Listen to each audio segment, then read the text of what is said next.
ભાવનગર જિલ્લામાં 699 ગામોમાં કમોસમી વરસાદથી પાક નુકસાનીની કામગીરી ઝડપી કરવામાં આવી। જિલ્લા વહીવટી તંત્ર દ્વારા યુદ્ધના ધોરણે પંચરોજ કામ શરૂ।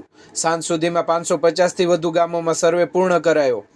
ઓક્ટોબર મહિનાના છેલ્લા અઠવાડિયામાં થયેલા કમોસમી વરસાદને કારણે ભાવનગર જિલ્લાના વિવિધ તાલુકાઓમાં ખેડૂતોના પાકને ભારે નુકસાન થયું છે।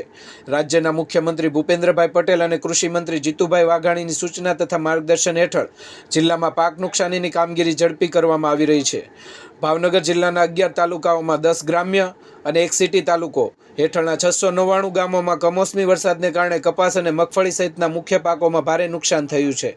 જિલ્લામાં ચોમાસુ સિઝનમાં થતું આશરે 80% વાવેતર આ બે પાકોનું હોવાથી ખેડૂતોને મોટું આર્થિક નુકસાન થયું છે। પાક નુકસાનીના આકલન માટે જિલ્લા વહીવટી તંત્ર દ્વારા ગ્રામ સેવક ખેતી, તલાટી કમ મંત્રી તથા સ્થાનિક કર્મચારીઓની ટીમ બનાવી દરેક ગામમાં પંચરોજ કામ સર્વે હાથ ધરવામાં આવ્યું હતું। આ ટીમો ગામના સરપંચ અને ખેડૂત આગેવાનો સાથે નુકસાનગ્રસ્ત વિસ્તારની મુલાકાત લઈને વિગતવાર સર્વે કરી રહી છે, જેમાં જિલ્લામાં 550થી વધુ ગામોમાં પંચરોજ કામ સહિતની કામગીરી પૂર્ણ કરવામાં આવી હતી। જિલ્લા કક્ષાએ રિપોર્ટ કરવામાં આવ્યો છે। બાકી રહેલા ગામોમાં પણ આવતીકાલે વહેલી સવારથી કામગીરી શરૂ કરી બપોર સુધીમાં તમામ ગામોની કાર્યવાહી પૂર્ણ કરવાનું આયોજન કરવામાં આવ્યું છે।